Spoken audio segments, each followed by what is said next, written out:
팀이 해마다 트렌드 코리아라는 책을 발간합니다. 올해도 이제 2021 해가지고 이제 책이 한 권 나왔는데요. 그 책을 제가 읽다가 눈에 띄는 한 문장을 보았습니다. 2020년을 습격한 바이러스가 우리를 삶의 본질에 집중하게 만들고 있다. 이 한 문장이었어요. 근데 실제로 코로나를 사람들이 겪으면서 좀 더 본질에 우리가 집중해야 되겠다는 생각들을 많이 하게 되는 것 같아요. 예를 들면은 여태까지는 바쁜 일상 속에 살면서 나에 대해서, 가족에 대해서, 나의 미래에 대해서 많이 생각해 보지 않다가 이제 팬데믹 상태가 왔잖아요. 그러니까 이제 뭐 집단 질병이 막 일어나고 하다 보니까 내가 누구냐, 또 나의 가족은 누구냐, 나에게 있어서 또는 나의 미래는 이제 앞으로 어떻게 될 거냐, 이런 아주 본질적인 문제를 고민하는 사람들이 많아지게 됐다는 말입니다. 또 코로나로 인해서 기존의 삶의 방식을 돌아보는 계기가 되었다고 이제 말을 하는 사람들이 참 많이 생겨졌습니다. 이 코로나로 인해서 교회가 잠시 멈춰진 느낌이에요. 마치 이제 기차역 있잖아요. 어디 기차역에 갔는데 거기서 아주 오랫동안 정차해 놓은 그런 느낌 있잖아요. 가긴 가야 되는데 언제 갈지 모르는 뭐 그런 상태로 아마 1년을 우리가 보낸 것은 아닌가 하는 생각이 들어요. 근데 새해 전망들이 나오는 걸 들어보니까 그렇게 또 밝지가 않아요. 한국은행 총재가 신년사 말미에 이런 말을 했습니다. 지난해에는 코로나 위기에 대응하기 위해서 각고의 노력을 기울인 한 해였습니다. 금년에도 우리 경제가 처하게 될 상황은 결코 녹록치 않을 것입니다. 그렇게 이야기를 했습니다. 그러니까 결국 이제 이 정부도 그렇고 또 교회도 그렇고 또 가정도 그렇고 또 개인도 그렇고요.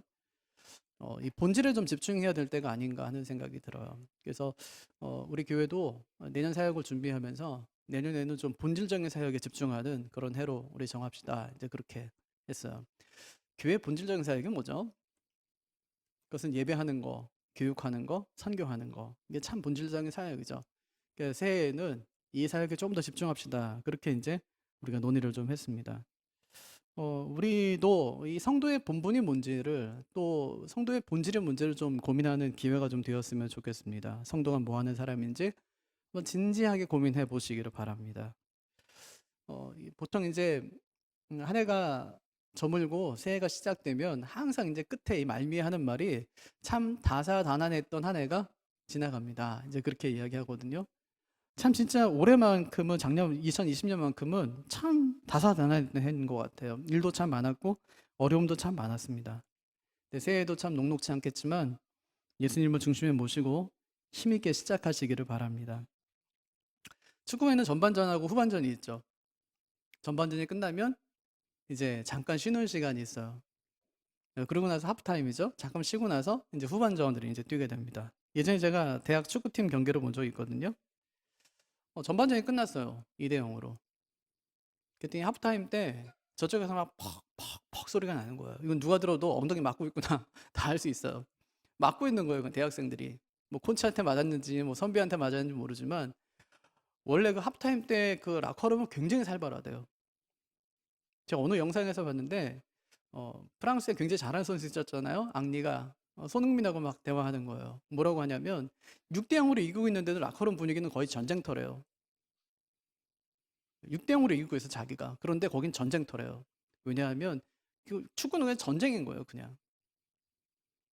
그래서 그 잠깐 쉬는 동안에 그 대학생들이 아마 뭐 혹독하게 어떤 걸 했는지 모르지만 후반전에 나왔는데 엄청 잘하는 거예요. 그래서 내리 3골을 넣었어요. 나중에는 3대 2로 이기더라고요. 그러니까 어떤 팀을 보면은 전반전에 굉장히 잘하다가 후반전에 못하는 팀이 있는가 하면 또 어떤 팀은 전반전에 잘 못하다가 후반전에 굉장히 잘하는 팀들이 있어요. 근데 이거는 축구팀만이 아니라 사람도 그런 것 같습니다. 사람은 전반전은 잘 살다가 후반전에 잘 못 사는 사람들이 있죠. 예를 들면 사울왕 같은 사람이죠. 전반전은 참 잘 치렀어요. 하나님께 뭐 인정도 받고요. 예. 근데 후반전은 굉장히 안 좋죠. 솔로몬도 그랬던 것 같아요. 솔로몬도 전반전은 굉장히 좋았는데 후반전이 별로 좋지 않은 그런 왕이었습니다. 근데 좀 바울은 좀 반대인 경우 같아요. 전반전은 별로 좋지가 않아요. 앞에 30년은 별로 좋지가 않은데 뒤에 30년은 후반전은 너무너무 이제 하나님 앞에서 귀하게 쓰임 받는 사람이 되는 거죠. 그래서 바울이 자기 인생을 이렇게 평가합니다. 내가 어렸을 때는 말하는 것이 어린아이 같고 또 깨닫는 것이 어린아이와 같고 생각하는 것이 어린아이와 같다가 장성한 사람이 되어서는 뭘 버렸대요? 어린아이를 버렸노라. 잘한 건가요? 아니, 정상이죠. 지극히 정상. 잘하면은 어린아이를 버리는 거예요. 예전에 뭐 딱지치기 하고 뭐 망까기 하고 그다음 고무줄 놀이하고 했었는데 지금도 계속 그러고 논다. 이건 이상하잖아요. 장성하고 나면 버리는 거예요. 어릴 때는 그냥 그렇게 클 수 있어요. 어릴 때 그냥 말하던 거, 또 깨닫는 거, 또 생각하는 거 그렇게 해요. 아무 문제가 없어요. 그런데 장성하고 나서도 계속 어린아이 때처럼 말하고 깨닫고 생각한다면 뭔가 문제가 있는 것이죠. 발달에 문제가 있는 것입니다. 근데 바울이 지금 그 얘기하고 있는 것이죠. 내가 장성한 사람이 되어서는 그리스도의 도를, 그 복음을 깨닫고 난 뒤에는 어린아이의 일, 율법에 관한 일이겠죠, 그죠? 율법을 지키며 살았던 이 과거 옛 습관들, 이런 것들은 내가 버렸노라, 그렇게 이제 이야기합니다. 요즘 100세 시대라고 하죠. 그럼 이제 인생의 전반전은 50에서 끊을 수 있겠네요. 50까지는 전반전이라고 하고, 그 다음에 50부터는 이제 후반전이라고 한다면 여러분은 어디에 와 계세요? 보통 축구 경기에 45분 뛰거든요. 그럼 보통 이제 우리 인생하고 똑같은 거예요. 이제 끝났어요. 이제 하프타임 뭐 조금 쉬다가 이제 다시 달려가야 되는 그런 때인데 얼마큼 달려오신 것 같아요? 근데 그보다 더 중요한 질문이 있어요. 이기고 있으세요? 아니면 지고 있으세요? 나 이제 뭐 절반 살았어. 이게 중요한 게 아니라 이기고 있냐고요, 지금. 전반전을 잘 뛰었냐고요. 누구를 위해서? 무엇을 위해서 뛰셨냐고요. 후반전 지금 어떻게 달려가고 있냐고요. 이기고 있냐고요. 그것이 굉장히 중요한 질문이라는 것입니다. 병원의 VIP 병실에 한 노인이 입원을 해서 이런 글을 쓰셨어요. 지나온 인생을 돌아보니 인생의 전반전은 학력, 직원, 권력, 재력, 그런 것들이 높고 많으면 이기는 것이었지. 하지만 후반전은 달랐다네. 전반전의 승리를 위해 온 힘을 쏟은 몸은 후반전에 혈압, 당뇨, 심장 등 성인병에 시달리게 되어 나의 명줄을 의사에게 구걸해서 겨우 연장전을 살고 있다네. 이제 알겠더군. 전반전에 높이 쌓았던 모든 것들을 후반전, 연장전에선 누릴 수 없다는 것을. 승패를 바로 가리는 운동 경기에도 중간에 쉬는 시간이 있거늘 전반전에서 앞만 보고 정신없이 살았던 날들이 이제 후회하는 추억으로 남았어. 내가 여기까지 와보니 많은 재산이 무슨 소용이 있을까? 많은 재물의 욕심은 나를 그저 탐욕스러운 늙은이로 만들어버렸다네. 내가 한때 자랑으로 알고 쌓았던 많은 것들, 돈, 권력, 직위, 이제는 그저 짐에 불과할 뿐. 그러니 전반전을 살아가는 사람들은 너무 욕심내지 말고 후반전 연장전을 살고 있는 사람들은 아직 인생이 끝나지 않았으니 행복한 말년을 위해 지금부터라도 자신을 점검하며 사시라. 전반전에서 승리를 거둔 나는 후반전 연장전은 병마를 이기지 못하고 병원 특실에 누워있는데 아무리 좋은 특실이라도 허름한 농촌의 경로당보다 못하다는 것을 알려드리겠네. 그건 맞는 말이잖아요, 그죠? 아니 뭐 돈 많고 뭐 특실에 누워있으면 뭐예요? 지금 아픈데. 그래서 그분이 이 글에서 정말 말하고 싶은 건 뭐냐면 건강이에요. 그래서 중간에 이런 글을 쓰거든요. 나의 이 글을 읽는 그대들에게 말하노니 아프지 않아도 건강검진을 받아보고 목마르지 않아도 물을 많이 마시며 괴로운 일이 있더라도 훌훌 털어버리는 법을 배우며 양보하고 베푸는 삶도 한번 살아보게나. 돈과 권력이 있다고 해도 교만하지 말고 부유하지 못해도 작은 것에 만족할 줄 알며 필요하지 않아도 휴식할 줄 알며 아무리 바빠도 운동하게나. 사람의 가치는 무엇이 증명해 주는지 알고 있나? 바로 건강한 몸이라네. 건강할 때 돈은 자산이라고 부르지만 아픈 뒤 그대가 쥐고 있는 돈은 자식과 손주가 탕진할 유산일 뿐이니 건강을 잃지 마시오. 너무 늦었어요, 그죠? 생각에. 너무 늦었어요, 이제는. 깨닫는데 너무 오랜 시간이 걸린 거예요. 목회자들이 아주 농담처럼 이야기하는 말 중에 뼈 있는 농담이 있어요. 영력과 지력과 체력, 이 세 가지는 항상 있을 것인데 그 중에 제일은 체력이라 뭐 이런 얘기 있거든요. 뭐 이런 말이 있잖아요. 돈을 잃으면 적게 잃는 것이고 사람을 잃으면 많이 잃는 것이고 또 건강을 잃으면 전부를 잃는 것이다. 그런 얘기 있잖아요. 제가 교회에서 보니까 남자들의 사역 전성기가 언제냐? 60대 이상이더라고요. 60대 이상. 이게 젊을 때는 이제 열심히 그냥 일하시고 난 다음에 이제 은퇴하시고 난 다음에 60대 이상. 진짜 열심으로 진짜 그 주위를 힘쓰는 분들을 많이 봤어요. 그러니까 그날을 위해서 건강을 잘 챙기시기를 바랍니다. 예. 인생의 전반전에 모든 힘을 그냥 다 쏟아붓지 말고 후반전에 쓸 체력도 좀 남겨두시기를 바라요. 그래서 마지막에는 꼭 주의 나라와 그 영광 위에 살아갈 수 있는 그런 분들이 꼭 되시기를 바랍니다. 바울의 인생을 평가한다면 열심히 산 전반전과 의미 있게 산 후반전이라고 이제 평가할 수 있습니다. 성경에서 열심 있는 사람을 한번 구약에서 한 명, 신약에서 한 명을 꼽으라면 여러분 어떤 사람을 꼽겠습니까? 정말 성경에서 열심 있는 사람, 구약에서 한 명, 신약에서 한 명 꼽으라면 저는 구약에서는 엘리야, 신약에서는 바울을 꼽겠어요. 엘리야 진짜 열심히 있는 사람이거든요. 그 열심이 얼만큼이냐면 자기 열심, 하나님께 대한 자기 열심은 특심하다고 2번이나 이야기해요. 열왕기상 19장을 보면 그래요. 하나님께 향한 자기 열심은 특심하대요. 그래서 그 뒤에 뭐 하는지 아세요?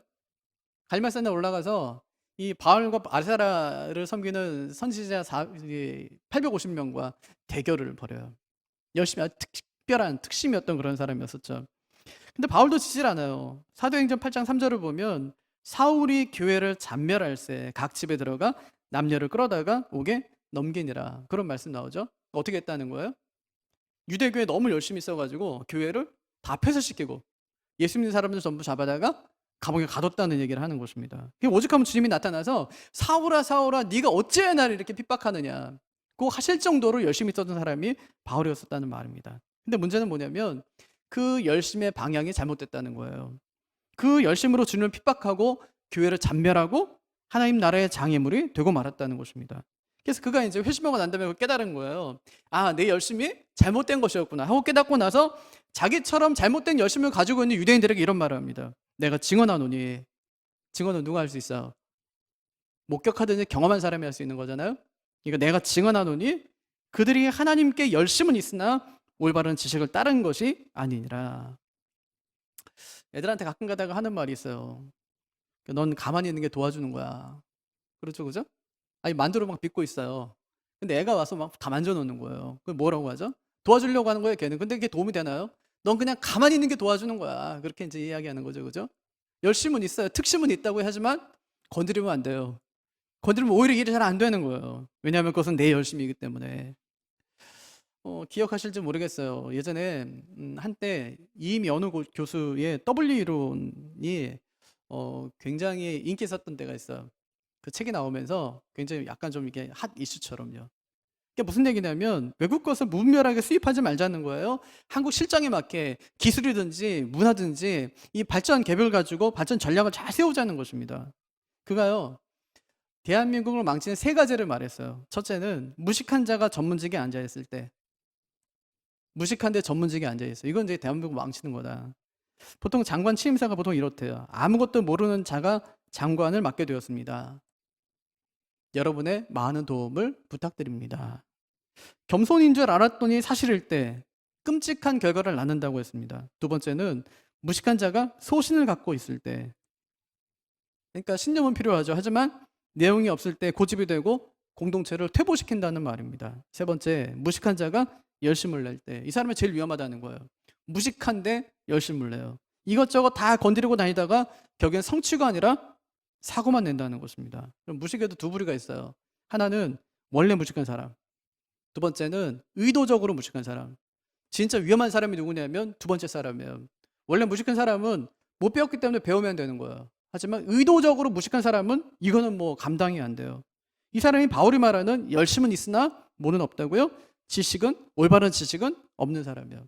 그러니까 위험하다는 말입니다. 바울은 그런 사람을 이렇게 말해요. 하나님의 의를 모르고 자기 의를 세우려고 힘써서 하나님의 의에 복종하지 않는 자. 예, 하나님의 의는 몰라요. 그냥 자기 의만 세우려고 막 힘써서 노력하는 거예요. 그렇게 하다 보니까 하나님의 의에는 복종하지 않는 자. 이런 사람이 진짜 위험한 사람이다. 자기 의만 세우려고 하니까 그 사람 위험한 사람이다. 그렇게 얘기하거든요. 어떻게 그걸 잘 알죠? 자기가 그랬으니까. 바울이 굉장히 열심히 썼던 사람입니다. 하지만 자기 열심이 얼마나 위험한지 모르고 살았던 사람이에요. 언제 알게 되죠? 주님 만나고 나서. 그제야 자신의 열정의 방향과 속도가 얼마나 잘못됐는가를 그가 알게 됩니다. 레리 오스본이 당신의 열심이 위험한 이유라는 책을 썼어요. 그가 그 책에서요, 내가 이 책을 쓴 이유는 하면서 이제 기록한 부분이 있거든요. 이렇게 얘기했어요. 최선의 의도와 하나님을 높이고자 하는 강한 열망에도 불구하고 부지불식간에 열성적 믿음의 모형을 추구하고 따라서 스스로 섬기고 있다고 생각하지만 알고 보면 주님의 일을 방해하는 당신과 나 같은 사람 때문에 이 책을 쓴다, 그렇게 얘기했어요. 무슨 얘기냐면 열심은 있어요. 그래서 자기가 방향을 정해서 막 그리 막 달려가는 거예요. 자기는 그 길이 옳다고 해서 막 달려가고 있는데 알고 보니까 그 길이 주님을 방해하는 길이라는 말이에요. 근데 그것도 몰랐어요. 그리고 막 달려가는 거예요. 자기 열심을 달려가는 거죠. 그래서 레리 오스본이 이렇게 얘기해요. 어긋난 영적 열심, 성경과 맞닿아 있지 않은 주를 향한 열심은 위험하다, 그렇게 얘기합니다. 사람들은 되게 자기 열심이 왜 위험한지를 모르고 그렇게 지나갑니다. 아무리 거울을 쳐다봐도 내 열심의 문제가 보이지 않는 거예요. 그럼 언제 알 수 있을까요? 주님 만났을 때, 주님과 맞닥뜨렸을 때, 주님의 빛이 바울에게 비치듯이 나에게 비쳤을 때, 그제서야 내 열심이 얼마나 위험한 것인가를 알게 된다는 말입니다. 바울이 전반전에 이렇게 잘못된 열심으로 가득 찼던 시간들이었어요. 그럼 바울은 이제 거기서 인생이 끝났나요? 바울에서 완전히 망치고 이제 끝나버린 것인가요? 그렇지 않다는 말입니다. 그의 진짜 인생은 주님을 만난 다음부터 시작된다는 말씀을 하는 것이죠. 앞에 30년은 유대교를 따라서 잘못된 열심으로 살았다면 뒤에 30년은 주님과 함께 의미 있는 삶을 그가 살았다는 것입니다. 그럼 예수 믿는다는 게 뭘까요? 예수 믿는 거, 복 받는 건가요? 예수 믿는 거. 그럼 예수 믿는 거는 예수님께서 내 계획을 뭐 도와주든지 아니면은 뭐 기회가 찾아오든지 하는 것입니까? 그게 예수 믿는다는 거예요? 우리가 그렇게 될 줄로 믿습니다 하면서 믿는 것이 예수 믿는 것일까요? 아니요. 그런 게 아니에요. 우리가 예수를 믿는다고 할 때 그 믿는다는 것은 뭘 믿는 거냐? 죄 사함을 믿는 거예요. 죄 사함을 믿는 것입니다. 예수님이 내 죄를 짊어지고 십자가에서 죽으심으로 내 죄가 사함을 받았다는 그 사실을 믿는 거예요. 그뿐 아니라 나의 옛사람은 죽고 내가 주 안에 이제는 새 사람이 되었다는 것을 믿는 것입니다. 한마디로 내가 주님 안에서 죽었다는 거예요. 그리고 내가 주님 안에 다시 살았다는 거예요. 주님이 내 안에 사셨다는 것입니다. 그것이 예수를 믿는다는 것이죠. 그렇게 예수 믿고 나면 어떻게 되죠? 죽고 살았으니까 변화되는 거 아니에요. 이전 모습이 없어요. 새로운 모습이 된 거예요. 보라, 새 것이 되었도다. 새 것이 되는 거예요. 변화가 일어난 것이죠. 이게 예수 믿는 사람이에요. 근데 티가 안 나요. 예수 믿었는데, 예수님이 내 안에 오셨는데 티가 안 나요. 이상하잖아요. 아니, 귀신만 들려도 티가 나요. 아시겠죠? 귀신 들리면. 귀신 들린 사람이 우리 교회 만약에 왔다 여기 앉아있다고 하면 금방 티가 납니다. 왜냐하면 보면 알아요. 그냥 한 행동 보면 알거든요. 근데 귀신보다 예수님은 더 세요. 들어오셨어요. 성령께서 우리 안에. 티가 안 나요. 이상하죠? 분명히 예수님께서 오셨는데, 성령께서 오셨는데, 하나님의 자녀가 되었는데 티가 안 나는 거예요. 뭔가 문제가 있다는 것입니다. 우리 이렇게 바뀌고 나면 누가 제일 먼저 알아보냐면 가족이에요. 가족이 제일 먼저 느끼는 것이죠. 근데 정말 안타까운 게 뭐냐면 예수 믿는 가정 중에 바뀌지 않는다는 이유로, 당신 진짜 안 바뀌어, 이런 바뀌지 않는다는 이유로 정말 많은 가정들이 어려움을 겪는다는 거예요. 저 사람이 바뀌어야 되는데 안 바뀌는 것입니다. 그래서 가족 사이가 안 좋아요. 이상하죠? 밖에만 나가면 인정받는 사람이 이상하게 가정만 들어오면 인정받지 못하는 거예요. 밖에만 나가면 인정받으려고 또는 호감 있는 사람이 되기 위해서 또는 오해받지 않기 위해서 또 손가락질 당하지 않기 위해서 열심히 노력하는 사람이 가정에 와서는 그런 노력을 하지 않는 것입니다. 직장에서는 남을 배려하고 말도 조심조심한 사람이 가정에 와서는 그렇게 하지 않는 거예요. 그러니까 교회에서 존경받는 만큼 가정에서는 존경받지 못하는 것이죠. 왜 그럴까요? 예수님을 바로 믿지 못하기 때문에. 예수님을 바로 믿지 않는 것입니다. 여러분 자신을 교회 다니는 사람이라고 생각하시죠? 아마 코로나를 겪으면서 교회 갔었어? 이런 얘기를 아마 한 번쯤은 들어보셨을 거예요. 그때마다 뭐라고 대답하셨어요? 참 가고 싶은데 못 갔어요. 이렇게 대답하시나요? 좀 그렇게 좀 대답하셨으면 좋겠어요. 안 갔어. 마치 뭐 범죄자처럼 그냥. 안 갔어. 안 간 지가 언젠데. 정말 가고 싶은데 못 갔어. 진짜 가서 예배해야 되는데 진짜 가고 싶어. 근데 못 가. 마치 교회가 코로나 병균을 묻혀오는 것처럼 사람들이 말할 때 그때 여러분 어떻게 대답하십니까? 아마 떳떳하게 대답하신다면 내가 교회 다니는 사람이라는 자의식이 분명한 것입니다. 여러분은 여러분 자신이 죽었다고 생각하시나요? 어느 때는 그런 것 같고 어느 때는 아닌 것 같죠, 그죠? 주님, 전 진짜 죽었습니다. 뭐 이렇게 이야기하는데 어떤 때 진짜인 것 같지만 또 어떤 때는 아닌 것 같다는 말입니다. 근데 어떤 분들은 또 나는 아직까지 안 죽었습니다 하는 분들도 계실 거예요. 진짜 안 죽어서 그런 걸까? 그건 아니에요. 왜 그러냐? 복음을 정확히 알지 못하고 또 알아도 그 복음을 결론 삼지 않기 때문에 그렇다는 것입니다. 그럼 새해에는 좀 내 주변을 변화시키려고 하지 말자고요. 변화되라고 요구하지도 말자고요. 변화되지 않는다고 속상해할 필요도 하나도 없어요. 그냥 여러분 자신부터 예수님을 바로 믿어보시기를 바랍니다. 가정에서요. 또 가족들 앞에서, 교회에서, 교우들 앞에서 나는 죽었습니다 하면서 그냥 한번 살아보자고요. 자꾸만 교회 오면 이제 내가 죽어야지, 죽어야지 하니까 어떤 분이 너무 분하대요. 나는 죽는데 그놈이 안 죽는다는 거예요. 그놈이 누굴까요? 그 남편이에요.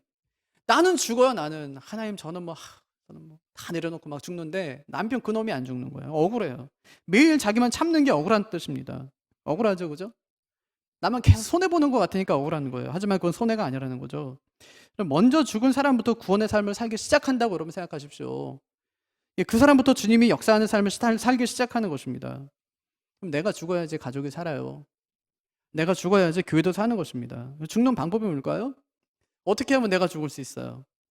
예전에 영어 선생님이 아무리 어려운 단어도 20번만, 20번만 계속 반복해서 외우면 내 것이 된다, 이제 그렇게 말씀하셨어요. 실제로 그렇잖아요. 영어 단어 진짜 어려운 단어인데, 냉장고 얼마나 어려운 단어인지 아시죠? 그죠? 냉장고 우리 쉽게 하지만 영어로 굉장히 길거든요. 그 외우고 또 외우고 외우고 또 외우고 외우고 또 외우고 20번 하면 네 거 된다, 이제 그랬어요. 그러니까 날 죽이는 방법은 뭘까요? 나는 죽었습니다. 나는 죽었습니다. 하나님, 나는 죽었습니다. 이것을 계속 반복하는 것입니다. 여러분, 왜 우리가 죽어야 될까요? 우리가 죄악 덩어리이기 때문에 그래요. 문제 덩어리이기 때문에. 그럼 우리가 우리 자신을 잘 몰라서 그렇지, 우리가 그런 사람입니다. 그걸 누가 알게 해줘요? 가족이 알게 해줘요. 아마 어떤 목사님이 이런 얘기를 하세요. 이렇게 말씀하셔요. 제게 가족이 없었다면 저는 저를 정확히 몰랐을 겁니다. 저희 어머님은 일찍 돌아가셨습니다. 어머님을 생각하면 지금도 마음이 아픕니다. 한 번도 어머니 사랑해요, 어머니 감사합니다 한마디 못했으니까 후회스럽습니다. 저는 아내에게도 사랑한다 말하지 못했습니다. 얼마나 어려웠는지 기도하고 연습하고 결심하고 또 기도하고도 입이 떨어지질 않았습니다. 제가 겉으로만 온유하지 실제로는 얼마나 굳은 사람인지 깨닫는 계기가 되었습니다. 제 딸이 중학교 1학년 때 아빠, 나 다른 교회 다니면 안 돼요? 해서 큰 충격을 받았습니다. 제가 무섭다는 것입니다. 너무나 비참한 심정이었습니다. 저는 가족을 통하여 비로소 제 자신이 어떤 사람인지를 보았습니다. 이웃집 가정은 푸르게 보인다는 말이 있어요. 무슨 얘기냐면 저 집은 문제가 없을 것 같다는 거야. 아무 문제가 없어 보여요, 그냥. 저 푸른 초원 위에 그냥 그림 같은 집을 짓고 사는 가정처럼 이제 보이는 거예요. 이게 푸르게 보여요. 하지만 다 문제가 있습니다. 근데 이 문제가 도대체 누구 때문에 생긴 걸까요? 뭐 돈 못 벌어온 남편, 바가지 긁는 아내, 말 안 듣는 뭐 자식들 때문에 생긴 것일까요? 그게 아니라 우리의 병든 자아 때문에 그렇다는 말입니다. 우리 내면에 감춰진 그 죄악 덩어리 때문에 그렇다는 것입니다. 그래서 가장 가까운 사람에게, 정말 사랑해야 되는 그 사람에게 상처를 입힙니다. 이걸 좀 봐야 돼요. 그래서 우리가 자녀가 잘못해서 우리가 막 화를 낼 때 있잖아요. 그때 뭘 봐야 돼요? 내가 이 정도의 화를 내는 사람이구나 하는 것을 봐야 됩니다. 남편이나 아내에게 불만이 막 쌓일 때 있잖아요. 난 이 정도 문제로 불평하는 사람이구나 하는 것을 봐야 된다는 말입니다. 우리를 정말 괴롭히는 것은 내 남편 아니에요. 내 아내가 아닙니다. 다른 사람이 아니에요. 내가 나를 괴롭히는 것이죠. 끊임없이 나를 만족시켜줘, 나를 인정해줘, 나를 행복하게 해줘, 내 말을 좀 들어줘. 그렇게 이야기한 내 자신의 가족을 힘들게 하고, 나를 힘들게 하고, 다른 사람을 힘들게 하는 것입니다. 이것을 깨달을 때 나는 죽었습니다 하는 말이 복음임을 우리는 알게 되는 것입니다. 우리가 이제 신앙생활 하다 보면은 가끔 이제 권사님들이 목사님 죽는 게 너무 힘들어요 하는 분들이 많아요. 죽는 게 너무 힘들어요. 안 죽어져요. 아유, 뭐 죽으려고 하면 어떻게 해요, 내가. 그럼 뭐 자살하는 거지. 영적으로 죽는 것도 내가 죽는다고 되는 건가요? 그게 아니요. 그러니까 내가 노력하려고 하니까 안 돼요. 그럼 어떻게 하면 되냐? 믿어요. 믿음으로 믿는 거예요, 그냥. 죽는 건 노력으로 되는 것이 아닙니다. 그냥 믿는 것입니다. 주님이 십자가에서 이루어 놓으신 것을 믿는 것입니다. 로마서 6장 11절을 보면 이와 같이 너희도 너희 자신을 죄에 대하여 죽은 자요. 뭐에 대하여? 죄에 대하여는 죽은 자요. 그리스도 예수 안에서 하나님께 대하여는 살아있는 자로 여길지어다. 그렇게 말하거든요. 여기라는 말이에요. 받아들이래요. 그냥 여겨라. 어떤 분이 암 수술을 하셨어요. 그리고 이제 회복이 딱 되고 나니까 아이들 도시락 싸는 일, 남편 출근을 돕는 일, 이런 일이 얼마나 행복한 일인지를 그때 깨달았다고 그래요.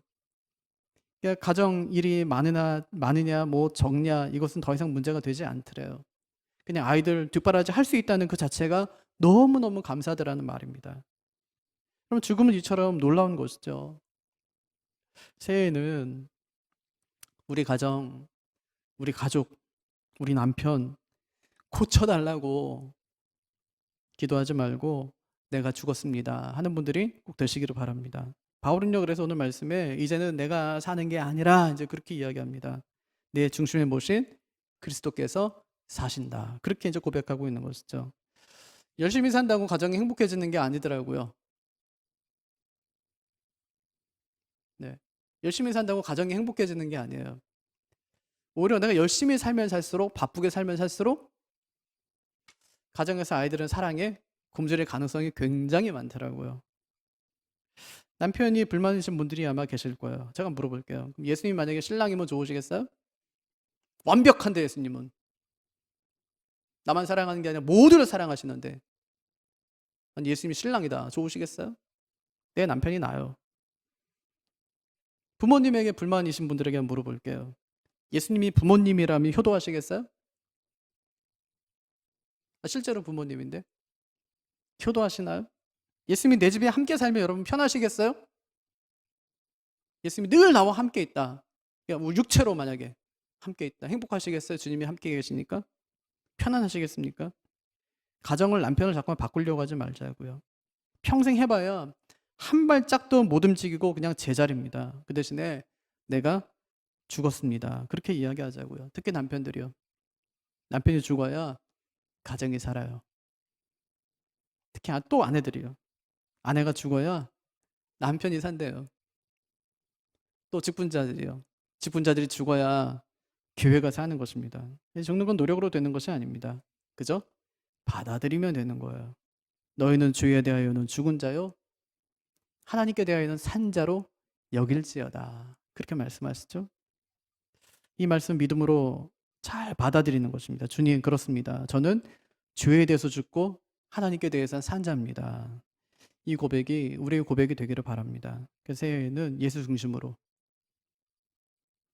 예수님과 함께 멋진 인생을 꿈꾸는 그런 분들이 꼭 되시기를 주님의 이름으로 축복합니다.